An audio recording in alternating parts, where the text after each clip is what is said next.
हम लोग बात कर रहे थे एग्जाम्शन अंडर जीएसटी के बारे में, जहां पर हम लोग कहानी को अब आगे बढ़ाते हैं। हम लोगों ने शुरू किया था क्या, इंटरटेनमेंट सेक्टर के एग्जाम्शन के बारे में, इंटरटेनमेंट सेक्टर का एग्जाम्शन। तो जिसमें आप लोगों ने सबसे पहले क्या देखा था, इंटरटेनमेंट सेक्टर। अब ये जो इंटरटेनमेंट सेक्टर का एग्जाम्शन होता है उसमें सबसे पहला होता है अगर आर्टिस्ट परफॉर्म करता है तो, आर्टिस्ट परफॉर्म करता है तो यहाँ पर दो बातें आती है कि आपका क्लासिकल या फोक आर्ट, क्लासिकल या फिर फोक, जो भी आप परफॉर्म करते हो किस चीज़ से रिलेटेड, तो यहाँ पर आता है म्यूज़िक, क्लासिकल और उसके बाद थियोरेटिकल परफॉर्मेंस। ठीक है, म्यूज़िक उसके बाद क्लासिकल और थिएटर में परफॉर्मेंस किया जाता है। तो दो कंडीशन सेटिस्फाई होगा तो एग्जेम्प्टेड होगा। कंसिडरेशन अप टू 1.5 लाख होना चाहिए, इससे एक्सीड करेगा तो जीएसटी लग जाएगा।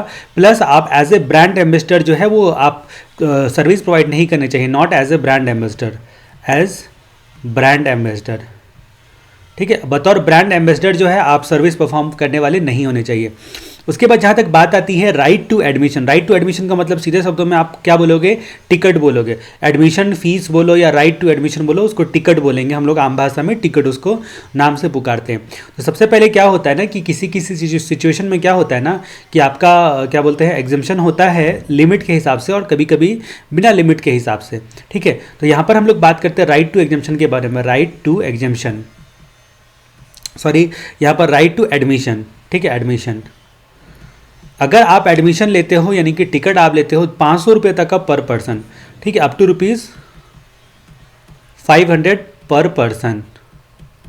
तो कुछ सिचुएशन में आपका जो क्या बोलते हैं उसको क्या बोलते हैं 500 रुपये तक जो है एग्जाम्शन है, उसके ऊपर जो है वो टैक्स लग जाएगा, टिकट का चार्ज है। तो ये है circus, dance, theatre, award function, concert. ठीक है, उसके बाद जहाँ तक बात करते हैं म्यूजिकल, स्पोर्टिंग इवेंट, रिकॉग्नाइज्ड हो या कोई भी अनरिकॉग्नाइज्ड हो, 500 रुपये तक का टिकट माफ़ है। प्लानिटेरियम में 500 रुपये तक का टिकट माफ़ है। सर्कस, तो यहाँ पर एक लंबा चौड़ा लिस्ट दिया गया, सर्कस देखने के लिए गए, डांस देखने के लिए गए, ठीक है, उसके बाद थिएटर में गए, ठीक है, उसके बाद जो है थिएटर देखने के लिए गए। थिएटर में जो है ड्रामा और बैलेट, ठीक है, थिएटर में ड्रामा और बैलेट। तो आप यहाँ पर देख रहे हो, यहाँ पर आर्टिस्ट है और यहाँ पर जो थिएटर में ड्रामा और बैलेट करवाने वाला जो वो कथक वगैरह होता है ना, नृत्य, बैलेट, ठीक है, तो उसके बाद वो हो गया आपका अवार्ड, अवार्ड हो गया, उसके बाद कंसर्ट, उसके बाद जो है आपका म्यूजिकल या फिर आपका स्पोर्टिंग इवेंट हो गया, प्लानिटोरियम हो गया, प्लानिटोरियम।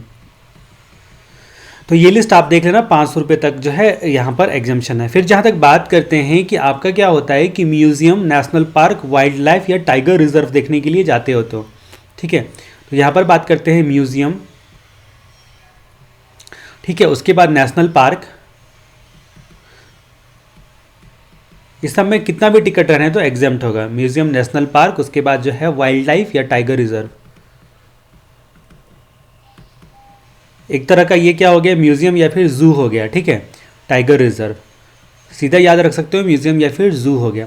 अब यहाँ पर बात करते हैं कि आप जो है स्पेसिफाइड एक्ट के जो तहत क्या बोलते हैं उसको, मॉन्यूमेंट्स को प्रिजर्व करना चाहते हो, ठीक है, मॉन्यूमेंट्स को प्रिजर्व करना चाहते हो, इसकी वजह से वहाँ टिकट रख दिया, लोग देखने के लिए, तो मॉन्यूमेंट्स प्रिजर्व के लिए मॉन्यूमेंट प्रिजर्व, ये पर्पस है स्पेसिफाइड एक्ट का, तो पूरा का पूरा एग्जाम्प्ट हो जाएगा, पूरा का पूरा एग्जाम्प्ट हो जाएगा। ठीक है, तो ये बात जो है इधर से आपने जानी। अब जहाँ तक बात करते हैं कि अगर मान लीजिए कि 12AA वाली एंटिटी है, चैरिटेबल या रिलीजियस ट्रस्ट वाला इनकम टैक्स एक्ट का जो एंटिटी है, इनकम टैक्स एक्ट का जो एंटिटी है, अब ये 12AA की कहानी तो बहुत लंबी चौड़ी हो गई। आपने जो है कौन सा सेक्टर में इसको देखा था, तो 12AA वाली जो कहानी आपने देखी थी चैरिटेबल रिलीजियस सेक्टर में, कि चैरिटेबल एक्टिविटी इंक्लूडिंग योगा जो है होता है इनका एग्जाम्प्टेड होता है। ठीक है, 12AA वाले का चैरिटेबल एक्टिविटीज़ इंक्लूडिंग योगा जो होता है एग्जाम्प्टेड होता है। फिर आपने देखा था जो हेल्थ केयर सर्विस था, उसमें भी देखा था कि ये जो 12AA वाले ये central government, state government, union territory लोग जो होते हैं, ओल्ड एज होम चलाते हैं, जिसका 25,000 पर मंथ पर मेंबर तक जो है एग्जाम्शन होता है। अगर 12AA वाले सेंट्रल स्टेट गवर्नमेंट या यूनियन टेरिटरी वाले लोग जो हैं, अगर मान लीजिए रिहैबिलिटेशन सेंटर चलाते हैं, तो कोई भी अमाउंट हो एग्जाम्प्टेड होता है। तो ये 12AA की कहानी जो है इनकम टैक्स एक्ट वाली जो है, इनकम टैक्स आपका जीएसटी में भी पीछा नहीं छोड़ रहा है सीधे शब्दों में। अब फिर से यहाँ पर बात आ गई 12AA वाले की। 12AA वाला अगर आर्ट, कल्चर या स्पोर्ट्स की ट्रेनिंग, रिक्रेशनल एक्टिविटीज़, सर्विस या कोचिंग देता है, तो किस चीज़ का कोचिंग वगैरह देता है, तो आर्ट कल्चर या फिर आपका स्पोर्ट्स, इसका ट्रेनिंग कोचिंग वगैरह देता है, तो उस ट्रेनिंग कोचिंग का चार्जेस जो होता है वो एग्जेम्प्टेड होता है। ठीक है, तो यहाँ तक आपने जाना इंटरटेनमेंट सेक्टर। इंटरटेनमेंट सेक्टर में आपने क्या देखा कि जो आपका आर्टिस्ट के द्वारा कल्चरल या फोक आर्ट परफॉर्म किया जाता है, म्यूजिकल, क्लासिकल, थिएटर, ठीक है, तो 1.5 लाख रुपया और अदर देन ब्रांड एम्बेसडर तो एग्जेम्प्टेड हो जाएगा। उसके बाद जहाँ तक बात करते हैं कि लंबा चौड़ा लिस्ट देखा, सर्कस, डांस, थिएटर, थिएटर में ड्रामा, बैलेट देखने के लिए जाते हो, अवार्ड, उसके बाद कंसर्ट, पेजनेंट, उसके बाद जो है और एक म्यूजिकल, उसके बाद प्लानिटोरियम, ठीक है, स्पोर्टिंग, स्पोर्टिंग में रिकॉग्नाइज्ड हो या फिर अदर हो, रिकॉग्नाइज स्पोर्टिंग बॉडी हो या अदर हो, आपका 500 रुपये तक का टिकट है तो माफ़ी है। उसके बाद जहाँ तक बात करते हैं कि जो जू वाली और म्यूजियम वाली चीज़ें थी उसमें देखा था right to admission fees exempted होता है, museum, national park, wild life, tiger reserve. उसके बाद 12AA वाले में देखा था आर्ट, कल्चर, स्पोर्ट्स के रिलेटेड अगर आपको कोई ट्रेनिंग, रिक्रेशनल एक्टिविटीज़, उसके बाद सर्विस या कोचिंग देता है तो उस परिस्थिति में 12AA वाले के हैंड में पैसा लेने पर एग्जम्पशन होता है। अब जो हम लोग यहाँ पर कहानी देखने के लिए जा रहे हैं वो कहानी बड़ी इंटरेस्टिंग आएगी आपको, और वो है आपका ट्रांसपोर्ट सेक्टर के बारे में। अब हम लोग बात करते हैं ट्रांसपोर्ट सेक्टर के बारे में। बड़ा इंटरेस्टिंग तरीके से मैं बड़ी इंटरेस्टिंग बातें यहाँ पर बताने के लिए जा रहा हूँ, तो वो आपको ध्यान में रखना है। एक एक चीज़ें यहाँ पर मैं बारीकी से बताऊँगा।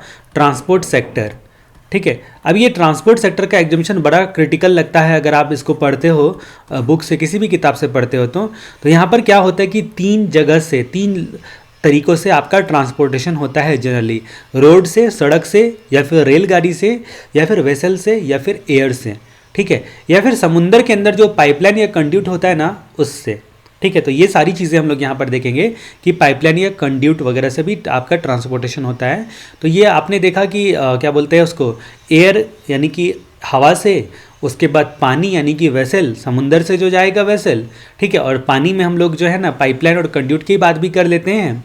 रोड में आपका तो बाय रोड हो ही गया और ट्रेन हो ही गया। जब रोड की बात आती है ना तो फिर 2 ही सिचुएशन में टैक्स की बात आएगी, तो 2 ही सिचुएशन में एग्जाम्पशन की बात आएगी, ठीक है। तो यहाँ पर गुड्स के केस में जीटीए और कोरियर में केवल, गुड्स के केस में जीटीए और कोरियर के केस में केवल टैक्स लगता है। पैसेंजर के केस में हमारी कहानी बदलेगी, ठीक है। तो यहाँ पर हम लोग बात करते हैं कि सबसे पहले अगर 3 तरीकों से जीटीए, उसके बाद आपका रेल हो गया, रेल या फिर वेसल,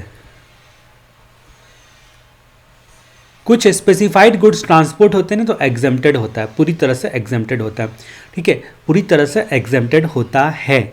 अब यहाँ पर क्या क्या एग्जेम्प्टेड होता है, तो पहली बात तो क्या है, एग्रीकल्चर प्रोड्यूस। अब ये एग्रीकल्चर प्रोड्यूस क्या होता है, जब हम लोग एग्रीकल्चर वाली बात जब देखेंगे ना तो उसमें आपको पता चलेगा कि आपका जो प्लांट का कल्टीवेशन आप करते हो ना, और उसके बाद जो है जानवरों का जो रियरिंग करते हो, ठीक है, तो जानवर का पालन करते हो, ऑल लाइफ फॉर्म एनिमल का एक्सेप्ट हॉर्स, घोड़े को छोड़कर किसी भी जानवर का, ठीक है, लाइफ स्टॉक को आप पालन पोषण करते हो। तो उसके बाद प्लांट कल्टीवेशन, जो आप प्लांट कल्टीवेशन क्यों करते हो कि आपका food, fuel, raw material, floor या फिर अदर सिमिलर आइटम के लिए, तो वो आपका एग्रीकल्चर प्रोड्यूस होता है, मतलब एग्रीकल्चर कहलाता है, वो एग्रीकल्चर कहलाता है। एग्रीकल्चर प्रोड्यूस किसको बोलते हैं, जिस पर कोई भी प्रोसेसिंग नहीं किया गया है, डायरेक्ट आपका खेत से उपज गया है, उसको एग्रीकल्चर प्रोड्यूस बोलते हैं। अगर प्रोसेसिंग किया गया है, तो वो एसेंशियल कैरेक्टर को ना बदलता हो। अगर प्रोसेसिंग किया, या तो प्रोसेसिंग नहीं किया गया हो, अगर किया गया हो तो जो प्रोडक्ट का इसेंशियल कैरेक्टर है ना उसको नहीं बदलता हो, यानी कि प्राइमरी मार्केट तक के लिए फिट लायक बनाया गया है, ठीक है। जैसे मान लीजिए कि अगर शुगर केन का जो गन्ना होता है उसका चीनी बना दिया गया या गुड़ बना दिया गया, शुगर या जेगरी बना दिया गया, तो शुगर और जेगरी जो होता है वो एग्रीकल्चर प्रोड्यूस नहीं आएगा, लेकिन शुगर केन एग्रीकल्चर प्रोड्यूस है। पेडी एग्रीकल्चर प्रोड्यूस है, राइस एग्रीकल्चर प्रोड्यूस नहीं है। जी हाँ, राइस एग्रीकल्चर प्रोड्यूस नहीं है, इसीलिए राइस का लोडिंग, अनलोडिंग, पैकिंग वगैरह को अलग से एग्जाम्पशन दिया गया है, ठीक है। उसके बाद जहाँ तक बात करते हैं कि आलू, पोटैटो आपका जो है एग्रीकल्चर प्रोड्यूस है, लेकिन उसे चिप्स बना दिया तो वो एग्रीकल्चर प्रोड्यूस नहीं है।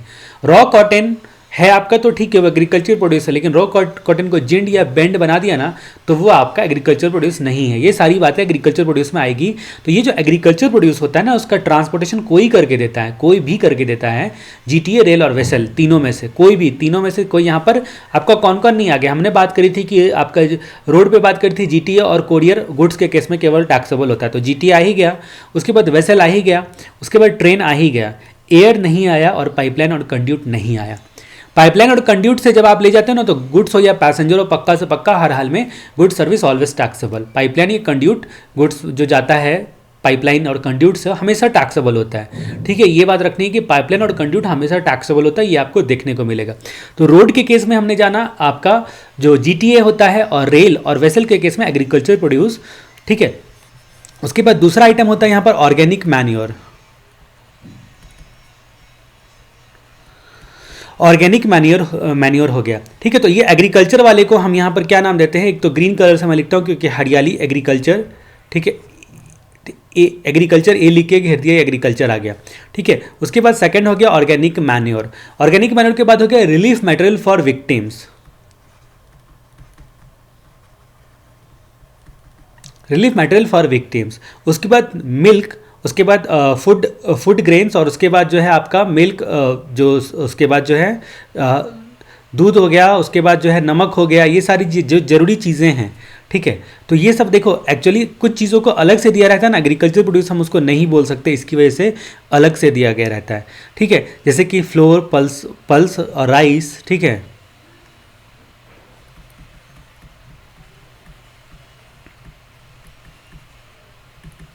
राइस, उसके बाद आपका और क्या हो गया, और आपका मिल्क हो गया। ठीक है, सॉल्ट हो गया, फूड ग्रेन हो गया, मिल्क, सॉल्ट, फूड ग्रेन। ठीक है, उसके बाद आपका ये तो आपका जो है खेती की चीज़ें हो गई। ठीक है, खाने पीने की चीज़ें हो गई। उसके बाद आपका हो गया न्यूज़पेपर, मैगजीन और डिफेंस और मिलिट्री इक्विपमेंट। न्यूज़पेपर और मैगजीन,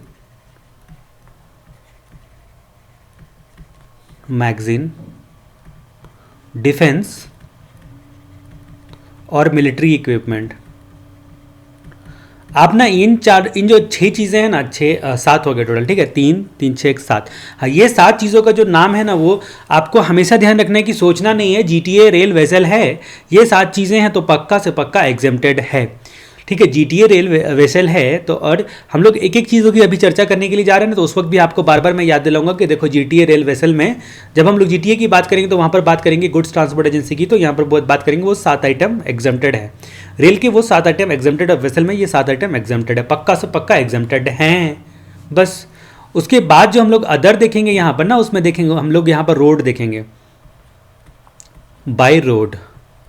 ठीक है, बाय रोड देखेंगे। उसके बाद जो है हम लोग रेल देखेंगे, ट्रेन से बाय रेल अगर ट्रांसपोर्ट किया जाता है। गुड्स और पैसेंजर सबका अलग अलग कैटेगरी देखेंगे, गुड्स के केस में और पैसेंजर के केस में। फिर जहाँ तक बात करते हैं कि आपका बाय एयर और बाय वाटर, बाय एयर और बाय वाटर। अब जहाँ तक बात करते हैं कि हम लोग यहाँ पर वाटर में केवल जो है क्या बोलते हैं, बाय वाटर। अब यहाँ पर एक चीज़ बात आती है ना कि पाइपलाइन और कंड्यूट जो था ना, पाइपलाइन और कंड्यूट से ये ऑलवेज टैक्सेबल होता है, यहाँ पर एग्जम्पशन नहीं है, ऑलवेज टैक्स, यहाँ पर तो ऑलवेज टैक्स है। उसके बाद जब वेसल की बात आती है ना, हम लोगों की पानी की बात आती है ना, तो एक वाटरवे होता है, इनलैंड वाटरवे जिसको बोलते हैं। ठीक है, इनलैंड वाटरवे से पैसेंजर जाता है या गुड्स जाता है, हमेशा एग्जम्प्टेड होता है, इनलैंड वाटरवे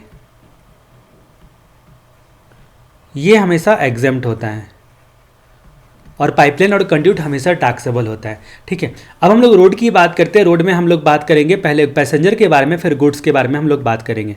रोड पर हम लोग बात करेंगे जो पैसेंजर और गुड्स की बात करेंगे। गुड्स के केस में आपको पता होना चाहिए कि 2 ही केस में टैक्सेबल होता है, जीटीए और कोरियर के केस में। ठीक है, यहाँ पर टैक्सेबिलिटी की बात आएगी। अब जहाँ पर टैक्सेबिलिटी की बात आएगी वहाँ पर एग्जेम्पशन होगा, बाकी अदर केस में ऑलवेज एग्जेम्प्ट गुड्स के मामले में। अब यहाँ पर जीटीए की बात आई तो आपको याद रखना है कि जीटीए के थ्रू ये 6 चीज़ें एग्रीकल्चर प्रोड्यूस, मिल्क, सॉल्ट और फूड ग्रेन, फ्लोर और pulse rice, organic manure, relief material, newspaper, magazine, defence और मिलिट्री इक्विपमेंट हमेशा जो है जीटीए के केस में आपका क्या होगा, एग्जेम्प्टेड होगा। तो जाहिर सी बात है कि जैसे ही ये आएगा जीटीए शब्द तो आपको पहले ही ये 6 चीज़ों की याद आनी चाहिए। ठीक है, अब हम लोग पैसेंजर के केस में देखते हैं। पैसेंजर में आता है कि एसी स्टेज कैरेज हमेशा टैक्स लगता है और नॉन एसी हमेशा एग्जेम्प्ट होता है। ठीक है, तो एसी और नॉन एसी। ठीक है, अब यहाँ पर बात करते हैं कि हम लोग 2 कैटेगरी में यहाँ पर पैसेंजर के केस में बांटते हैं। ठीक है। एक आपका होता है कि आपका कैरेज। अब आपका स्टेज कैरेज, स्टेज कैरेज, और दूसरा होता है कॉन्ट्रैक्ट कैरेज। नाम से ही जाहिर है कि स्टेज कैरेज मतलब आपका जैसे कि केजरीवाल जी का बस चलता है, स्टेज कैरेज हो गया वो। तो इसमें बोला कि आपका एसी वाला जो है ना और नॉन एसी वाला, तो एसी वाला जो बोलते हैं ना इसमें टैक्स लगेगा आपको, एसी वाले में टैक्स लगेगा, नॉन एसी वाले में टैक्स नहीं लगेगा, नॉन एसी वाले में टैक्स नहीं लगेगा। ठीक है, तो ये बात जो है बोली गई किसके बारे में, स्टेज कैरेज के बारे में। एसी स्टेज कैरेज हमेशा टैक्स, नॉन एसी हमेशा एग्जेम्प्टेड। कॉन्ट्रैक्ट कैरेज में क्या बात हुई, एसी पर हमेशा टैक्स। ठीक है, इसमें भी यहाँ पर यही बात हुई कि एसी पर हमेशा टैक्स। ठीक है, लेकिन जब नॉन एसी की बात आती है ना, नॉन एसी को हम लोग दो कैटेगरी में बांटते हैं। पहला नॉन एसी का पहला कैटेगरी है टूर, चार्टर या हायर के लिए, अगर है टूरिस्ट पर्पस के लिए है तो भाई साहब आपका एसी हो नहीं हो, चार्टर हायर, तो आपका टैक्स लगेगा ही लगेगा। ठीक है, नहीं तो नॉन एसी में जो कॉन्ट्रैक्ट कैरेज होता है जो कि पॉइंट टू पॉइंट जो है वो आपका ट्रांसपोर्ट करके देता है। ठीक है, तो यहाँ पर बात करते हैं कि आपका क्या बोलते हैं उसको, टूर, चार्टर, हायर, ये तीन पर्पस में टैक्स लगेगा, बाकी अदर के केस में एग्जेम्प्ट होगा, नॉन एसी वाला एग्जेम्प्ट होगा। तो पहली बात तो हमने देखी, स्टेज कैरेज तो डिपेंड करता है एसी वाला है तो ही टैक्स होगा, नॉन एसी वाला टैक्स नहीं होगा। लेकिन कॉन्ट्रैक्ट कैरेज है तो एसी वाला हमेशा टैक्स होगा, नॉन एसी वाला तभी टैक्स होगा जब टूर जो आपका टूर वगैरह के लिए है। ठीक है, तो ये बात आपने देखी। तो रोड के बारे में हम लोगों ने क्या क्या जाना, हम लोगों ने सबसे पहले रोड की चर्चा करी। रोड पे हम लोगों ने बात करी पैसेंजर के बारे में, और दूसरी बात करी गुड्स के बारे में। गुड्स में आपका दो हो गया, जीटीए और कोरियर, पहला ये कैटेगरी बांटा। दूसरा अदर, अदर हमने देखा हमेशा एग्जेम्प्ट होता है। पैसेंजर के केस में हमने क्या जाना, पैसेंजर के केस में हमने जाना कि आपका जो कैरेज होता है, कैरेज, स्टेज और contract carriage, AC tax, non AC no tax. उसके बाद कॉन्ट्रैक्ट कैरेज के केस में हम लोग बात करते हैं AC tax, non AC, non AC में दो बातें हो गई। ठीक है, या tour, charter, hire, tax, other, no tax. Passenger में दो बातें और आती है, अगर मोटर कैब, रेडियो टैक्सी है तो हमेशा टैक्सेबल। ठीक है, मोटर कैब, रेडियो टैक्सी, ये हमेशा टैक्सेबल। लेकिन अगर मीटर कैब है, मीटर लगा हुआ कैब है, या ऑटो रिक्शा है ना, ऑटो रिक्शा मीटर कैब, ठीक है, मीटर कैब, ऑटो रिक्शा, ये एग्जेम्प्ट। ठीक है, यहाँ तक हम लोगों ने बात जान ली। अब यहाँ पर बात करते हैं कि जीटीए के केस की बात हम लोग करते हैं। तो जीटीए के केस में तो पहले ये 8 प्रकार के स्पेसिफाइड आइटम हो गए। कोरियर के केस में एग्जेम्पशन नहीं है कभी भी, जीटीए के केस में वो 8 स्पेसिफाइड आइटम हो गए। तो भाई साहब आपको एग्जेम्प्ट तो करना ही पड़ेगा, क्योंकि पहले ही हमने देख लिया था। अदर के केस में जहाँ तक बात आती है, अदर के केस में बात आती है ना कि डिपेंड करता है कि ट्रक, मान लो जीटीए का मतलब क्या, गुड्स ट्रांसपोर्ट एजेंसी। अब यहाँ पर एक ट्रक जो होता है, मान लीजिए महाराष्ट्र जा रहा है, महाराष्ट्र ट्रक जा रहा है, आपको पता है उसमें आपने जो है सामान अपना जो है डाल दिया कि एक बंदा है जिसका पूना में उतरेगा, दूसरे का मुंबई में उतरेगा, किसी का नासिक में उतरेगा, किसी का नागपुर में उतरेगा। अब सबका जो है सिंगल जो है कंसाइनी का रेट अगर 750 रुपये तक है, 750 तक है, तो उस सिचुएशन में एग्जेम्प्ट होगा। सिंगल कंसाइनी, सिंगल कंसाइनी, ये कंसाइनी वाइज देखेंगे ना तो 750 तक एग्जेम्प्ट होगा, 750 तक नो टैक्स, अप टू ₹750 अगर चार्ज लिया गया है तो। लेकिन अगर सिंगल कैरेज है, सिंगल कैरेज यानी कि 750 एक्सीड करेगा और जनरली करता ही है तो टैक्स के दायरे में आ जाएगा। सिंगल कैरेज है मतलब एक ही ट्रक है, वो पूरा का पूरा ट्रक जो है आप भेज रहे हो कहीं पर, ठीक है, और उसमें 1500 रुपये से ज़्यादा दे रहे हो, तो 1500 रुपये तक रहता तो एग्जेम्प्ट होता, 1500 रुपये ज़्यादा दे रहे हो तो टैक्स लगेगा ही पूरा का पूरा पर आपको। तो ₹1500 तक यहाँ पर आपका क्या होता है, एग्जेम्प्ट होता है, 1500 तक एग्जेम्प्ट होता है। इस तरह से हम लोगों ने रोड की पूरी कहानी देख ली। इस तरीके से हम लोगों ने रोड की पूरी कहानी देख ली। अब जो हमारी बात आएगी वो रेल के बारे में बात आएगी। ठीक है, अब जो हमारी बात आएगी वो रेलगाड़ी के बारे में बात आएगी। अब हम लोग रेलगाड़ी के बारे में देखते हैं। रेल के केस में जब बात आती है तो रेल के केस में दो चीज़ें होती है। एक होता है रेल के केस में आपका गुड्स, दूसरा होता है रेल के केस में पैसेंजर। ठीक है, एक तो गुड्स आपका, दूसरा पैसेंजर। गुड्स के केस में बोलते हैं कि आपका दो चीज़ें आती है। आपका एक तो 8 स्पेसिफाइड चीज़ें पहले ही हम लोगों ने देखा था।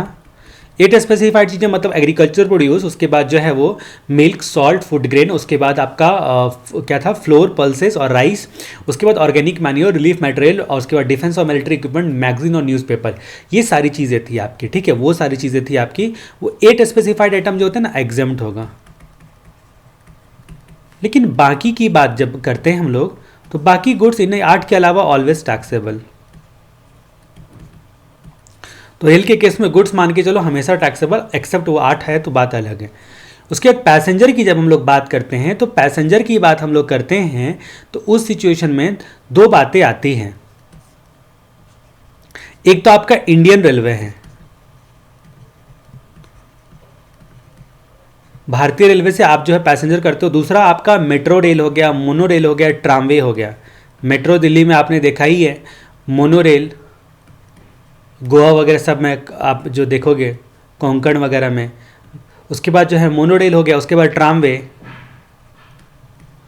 ट्रामवे कोलकाता में आपने देखा। ये सब एसी और नॉन एसी कोई फ़र्क नहीं पड़ता है, AC non AC always exempt.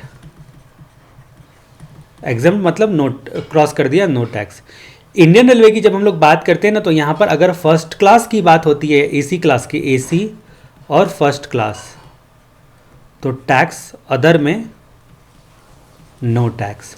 ठीक है, तो यहाँ तक आपने देखा रेलवे के बारे में। रेलवे के बारे में देखा कि रेल से अगर गुड्स ले जाते हो तो 8 गुड्स के अलावा बाकी सब चीज़ें जो है एग्जेम्प्टेड है। पैसेंजर की जब बात करते हो तो first class, AC class taxable है, बाकी एग्जेम्प्टेड है। लेकिन metro rail, mono rail, tramway, AC non AC कुछ भी हो, एग्जेम्प्ट का एग्जेम्प्ट ही कहलाएगा। ठीक है, तो ये हम लोगों ने रेल की बात भी कर ली। स्टार्टिंग में हम लोगों ने देख लिया था कि पाइपलाइन और कंड्यूट ऑलवेज टैक्सेबल होता है, और पानी में देख लिया था कि जो आपका इनलैंड वाटरवे होता है वो हमेशा एग्जेम्प्ट होता है। इनलैंड वाटरवे जो होता है वो हमेशा एग्जेम्प्ट होता है। अब हमारी कहानी यहाँ पर आगे बढ़ती है। अब हम कहानी को आगे बढ़ाते हुए क्या करते हैं, कहानी को आगे बढ़ाते हैं, बात करते हैं बाई वाटर और एयर की। बाई वाटर और बाई एयर की। भाई साहब, जब आपकी बाई वाटर और बाई एयर की बात आती है ना, तो इसमें थोड़ा सा जो है हम लोग अलग तरीके का चार्ट ड्रॉ करने वाले हैं। ठीक है, और मे 20 के रिस्पेक्ट में यहाँ पर अमेंडमेंट भी है छोटा सा। तो हम लोग यहाँ पर बात करते हैं कि एक में पैसेंजर लिखेंगे ना, बाई वाटर में पैसेंजर लिखेंगे लेफ्ट साइड, उसका कारण है, और एयर में हम लोग पैसेंजर लिखेंगे राइट साइड। यानी कि आपका क्या हो गया, गुड्स हो गया। गुड्स की जब भी मैं बात करूँ तो गुड्स और सर्विस दोनों शब्द जो है वो आप लेकर चलोगे। ठीक है, इस साइड में हो गया गुड्स। अभी ये गुड्स एक साथ जो है टकरा गए, कुछ रीज़न होगा इसकी वजह से मैंने ऐसा दिया है। अब जहाँ तक बात करते हैं कि वेसल से तभी जो है गुड्स के केस में टैक्स लगता है पैसेंजर पर, पैसेंजर वाले मामले में, जब टूरिज्म पर्पस हो, टूरिज्म पर्पस हो। ठीक है, तो पैसेंजर वाले मामले में टूरिज्म पर्पस होता है, टूरिज्म पर्पस होता है ना, तो टैक्स लगता है। ठीक है, टूरिज्म के पर्पस में टैक्स लगता है, यानी कि अदर पर्पस पे टैक्स नहीं लगता है। ठीक है, जब गुड्स की बात आती है या फिर आपका पैसेंजर की बात आती है, गुड्स हो या पैसेंजर हो, अगर आप इनलैंड वाटरवे की बात करते हो ना, इनलैंड वाटरवे, ये तो आपको पता है ऑलवेज एग्जेम्प्टेड, ऑलवेज एग्जेम्प्टेड। ठीक है, अब इनलैंड वाटरवे हो गया। अब हमारे गुड्स के केस में कहानी थोड़ी सी बदलेगी। कहानी क्या बदलेगी कि एयर के साथ हम लोग इसको कनेक्ट करते हुए पढ़ेंगे। ठीक है, एयर के साथ कनेक्ट करते पढ़ेंगे। गुड्स के केस में हमारी जब दूसरा कैटेगरी की बात आती है तो ये है गुड्स के केस में वेसल। वेसल से जो है वो आपका गुड्स का ट्रांसपोर्ट करवाते हो, वेसल से गुड्स का ट्रांसफर करवाते हो।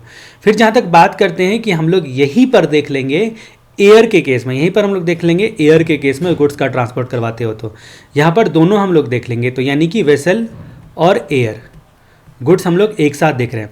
सीधे शब्दों में अगर एक लेमैन की भाषा में बोले तो एक बात को बोलते हैं इंपोर्ट, लेकिन जीएसटी को तो घुमा के कान पकड़ने की आदत है, तो इंपोर्ट तो बोलेगा नहीं, उसकी जगह बोलेगा import from outside India to custom station in India, मतलब भारत के कस्टम स्टेशन तक लाना आउटसाइड इंडिया से। ऐसा नहीं बोला कि इंपोर्ट कर लो कस्टम स्टेशन तक, इंपोर्ट फ्रॉम लंबा चौड़ा नाम जो है वो आपको बोलना है। तो इंपोर्ट को आपने बोलना है, क्या बोलते हैं इंपोर्ट को, मैंने क्या बोला अभी, import from outside India, import from outside India to custom port in India.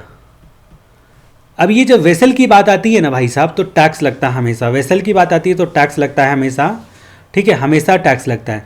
लेकिन जब एयर की बात आएगी ना तो नोटिफाइड डेट तक एग्जेम्प्ट है, एग्जेम्प्ट। और यही नोटिफिकेशन को मई 20 के अमेंडमेंट में बढ़ाकर बोला गया है 30/9/2020 तक, ठीक है, अप टू 30 सितंबर 2020। पहले ये 2019 था, इसको बढ़ाकर 2020 किया गया है, यही मई 20 का मात्र अमेंडमेंट है। इसके लिए इतना ज़्यादा टेंशन लेने की ज़रूरत नहीं है कि भाई क्या अमेंडमेंट आ गया क्या नहीं आ गया, ठीक है। अब यहाँ पर हमारी जो कहानी उठती है वो आपने जो है क्या बोलते हैं, हमने यहाँ पर देख लिया इसके केस में क्या बोलते हैं गुड्स के केस में एयर का। अब हमारे पैसेंजर का केवल रह गया, पैसेंजर के जब हमारा रह गया ना तो यहाँ पर हमारी जो बात आती है वो आपका क्या बोलते हैं उसको, यहाँ पर हम लोग बात करेंगे कि 3 कैटेगरी की बात करेंगे पैसेंजर के केस में। पहला है अगर इम्बार्क और टर्मिनेट की बात करेंगे, पहला है इम्बार्क यानी कि प्लेन पर चढ़ने का जगह, टर्मिनेट मतलब उतरने का जगह आपका यात्रा का, ठीक है। उसके बाद जो है बात करते हैं कि सर्विस अगर गवर्नमेंट को दिया जाता है तो passenger transport service to government by air, कौन देता है, एयरपोर्ट, और जो है एयरपोर्ट देते हैं, ठीक है, एयरपोर्ट ऑपरेटर देते हैं किसको, गवर्नमेंट को, टू गवर्नमेंट। तो गवर्नमेंट सेक्टर वाले का मामला एक यहाँ पर हम लोग देखेंगे। इम्बार्क और टर्मिनेट अगर करता है एट मणिपुर, मेघालय, मिजोरम और उसके बाद आसाम, अरुणाचल प्रदेश और नागालैंड, तो आपका एग्जेम्प्ट हो जाएगा, मतलब नॉर्थ ईस्ट स्टेट है ये सब, ठीक है। तो यहाँ पर हमने क्या देखा, ट्रिपल एम देखा। उसके बाद जो है आसाम, अरुणाचल प्रदेश, AA, AA और नागालैंड, नागा, तो MM वाले नागा बाबा, ठीक है, MM वाले, यानी कि आपका M का मतलब मणिपुर, मेघालय, मिजोरम, उसके बाद आसाम और उसके बाद अरुणाचल प्रदेश और नागालैंड। अगर ये जो प्लेस है ना इम्बार्क और टर्मिनेट का, तो उस परिस्थिति में एग्जेम्प्ट है, नो टैक्स, यानी कि एग्जेम्प्ट कर दिया, क्रॉस कर दिया मतलब एग्जेम्प्ट कर दिया, ठीक है। अगर आप गवर्नमेंट को सर्विस देते हो एयर वाले, ठीक है, गवर्नमेंट को सर्विस दिया जाता है, कौन देता है, एयरपोर्ट देता है, ठीक है। और यहां पर बोलता है कि रीजनल कनेक्टिविटी स्कीम के तहत जो एयरपोर्ट को नोटिफाई किया गया है ना, उस रीजनल कनेक्टिविटी स्कीम वाले जो है, आप घाटा सह के भी आप जो है पैसेंजर ट्रांसपोर्ट करते हो एयर से, और घाटा सह कर भी रीजनल कनेक्टिविटी स्कीम के तहत, रीजनल कनेक्टिविटी स्कीम, ये रीजनल कनेक्टिविटी स्कीम के तहत मतलब आप जहां पर विजिबिलिटी गैप आपका कंसिडरेशन होता है, विजिबिलिटी गैप मतलब आपको जो घाटा हो रहा है उसको नाम दिया गया विजिबिलिटी गैप, क्योंकि आप उस एयरपोर्ट पर ले जा रहे हो इसकी वजह से आपको घाटा हो रहा है। तो विजिबिलिटी गैप का कंसिडरेशन जो दिया जाता है ना, ये कंसिडरेशन एग्जेम्प्ट है। ये सरकार को आप सर्विस प्रोवाइड करते हो, क्योंकि सरकार रीजनल कनेक्टिविटी स्कीम के तहत चाहती है कि आप उस एयरपोर्ट पर ले जाओ, तो जो विजिबिलिटी गैप होता है ना, विजिबिलिटी गैप फाइंडिंग, वो जो कंसिडरेशन आपको मिलता है उस पर ना एयरपोर्ट को, तो वो एग्जेम्प्टेड हो जाएगा। बाकी केस में पैसेंजर ट्रांसपोर्ट तो जैसा कि आपको पता है जीएसटी तो लेंगे ही आपसे, तो बाकी केस में अदर के केस में टैक्सेबल होता है, अदर के केस में टैक्सेबल होता है। यहां तक की बात उम्मीद करता हूं कि आपको समझ में आ गई होगी। हमने यहां पर जो जो डिस्कस करी सारी बातों को मैं आपको फिर से बता देता हूं। पहली बात हम लोगों ने करी इंटरटेनमेंट सेक्टर के बारे में, जिसमें देखा कि अगर आर्टिस्ट सर्विस देता है ना फोक और क्लासिकल आर्ट का, जिसमें गाना गाएगा तेरे या फिर क्लासिकल या थिएटर, तो 1.5 लाख रुपए तक कंसिडरेशन लेता है, या फिर नॉट एज ब्रांड एम्बेसडर भी नहीं है और 1.5 लाख तक का कंसिडरेशन है, तो एग्जेम्प्टेड म्यूजिक म्यूजिक क्लासिकल और थिएटर के, क्लासिकल और फोक आर्ट के केस में, ठीक है। दूसरी बात हमने देखी कि अगर मान लीजिए कि आपका 500 रुपये तक का टिकट है ना, circus, dance, theatre, award function, जो उसके बाद स्पोर्ट्स देखने के लिए गए, म्यूजिकल परफॉर्मेंस या प्लानिटोरियम देखने के लिए गए, थेरेटिकल में ड्रामा और बैलेट आ गया, थिएटर में ड्रामा और बैलेट आ गया, तो 500 रुपये तक का टिकट एग्जेम्प्टेड है। अगर आप museum, national park, wild life या टाइगर रिजर्व में जाते हो ना, तो उस परिस्थिति में बोला कि आपका जो है टिकट एग्जेम्प्टेड है।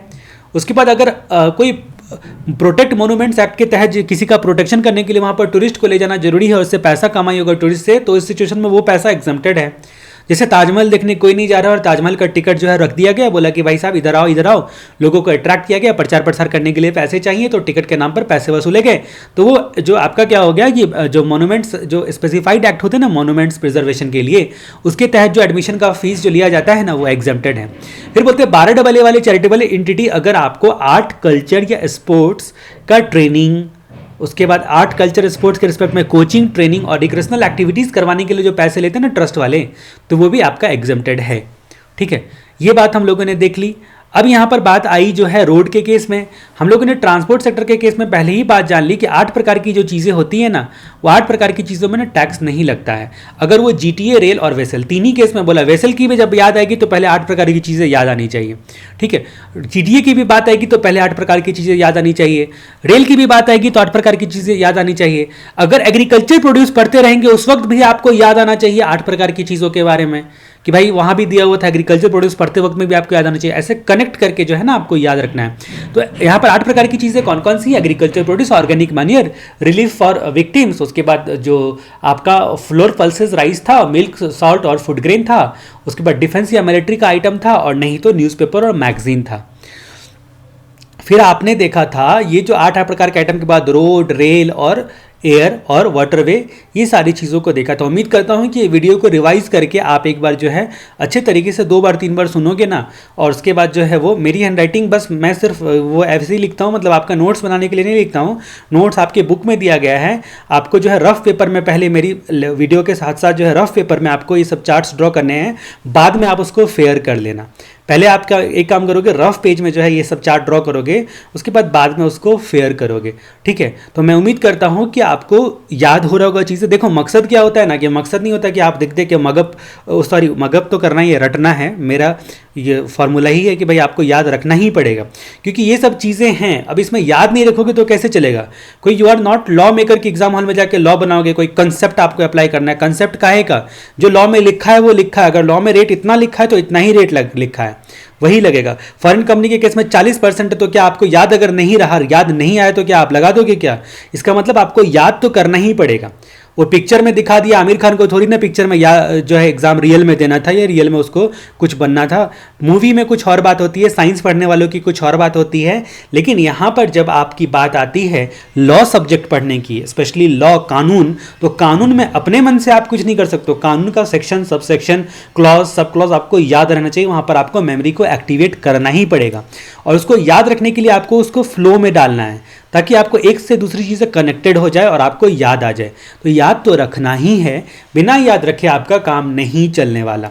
तो कुल मिला के हम लोग यहाँ पर बात करते हैं कि अगर रोड से जाते हो ना, रोड से गाड़ी से जाते हो, तो उस सिचुएशन में आपका एक हो गया पैसेंजर और एक हो गया गुड्स, ठीक है। एक हो गया पैसेंजर, एक हो गया गुड्स। तो उस परिस्थिति में आपको याद रखना है, रेल के केस में भी गुड्स, पैसेंजर, पाइपलाइन कंड्यूट तो हर केस में एग्जम्प्टेड हो गया। इनलैंड वाटरवे हर केस में जो है क्या बोलते हैं, पाइपलाइन कंड्यूट हर केस में टैक्सेबल है, पाइपलाइन कंड्यूट हर केस में टैक्सेबल है, इनलैंड वाटरवे हर केस में एग्जम्प्टेड है।